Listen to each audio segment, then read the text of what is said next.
का चाही बास के बहंगिया।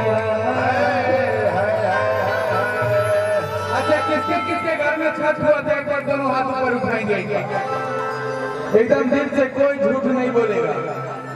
छठ नहीं हुआ था तुम्हारे घर में? नहीं हुआ। इधर से किसके किसके घर में छठ हुआ था? भाई भाई लोग राजकुमार के घरे ना भइले। हमारे मामा कहाँ बैठल बड़ी हो? पिछुआ गए ना। का चाही बास के बहंगिया, बहंगिया चकात जाए।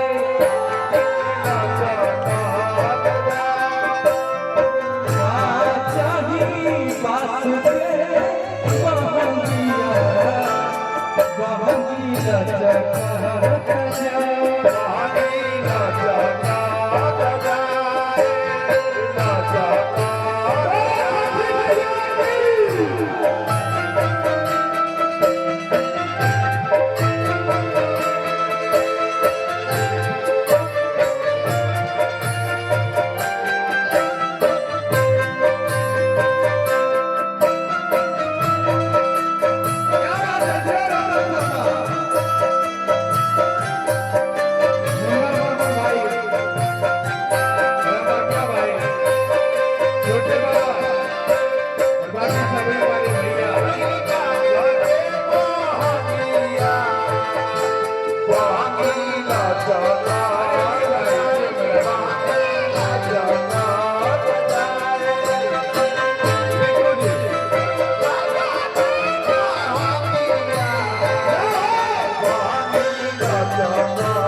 ये आपका आशीर्वाद है, आप बाबा है, रामदेव बाबा जैसा आप लग रहे हैं। रामदेव बाबा के भाई आई हैं क्या? राम रहीम बाबा के यहाँ के भाई लगाओ। और स्टेज का बहानी यही बाबा आप डांस करेंगे, आइए ना। एक गुंजन भाई दरबार है, स्टेज पर बहानी ये भाई शुरू कर ले।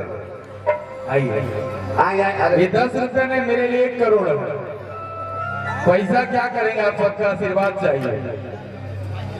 आशीर्वाद से ही सब चलता है। पैसा केकरो पास कतना हो जाए हो, वरना तो एक दिन आइए है। सही बात है ना?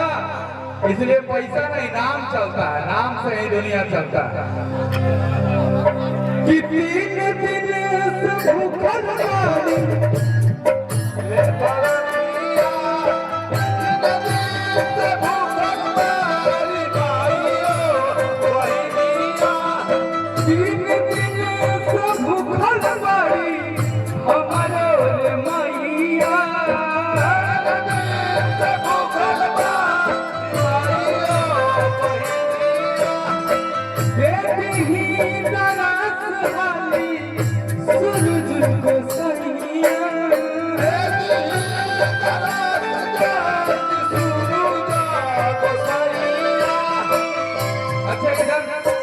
भैया, रमा क्या भैया, छठ इसमें कौन कौन किए थे? जरा एक बार हाथ उठाएंगे क्या?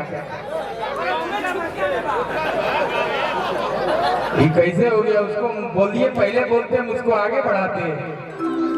छठ के समय में कोई छूटका नहीं होगा, सब छठी माई की कृपा से है। और कोई बात नहीं भैया, हम लोग दिल से है कि का चाहिए बास के बहंगिया, बहंगी बस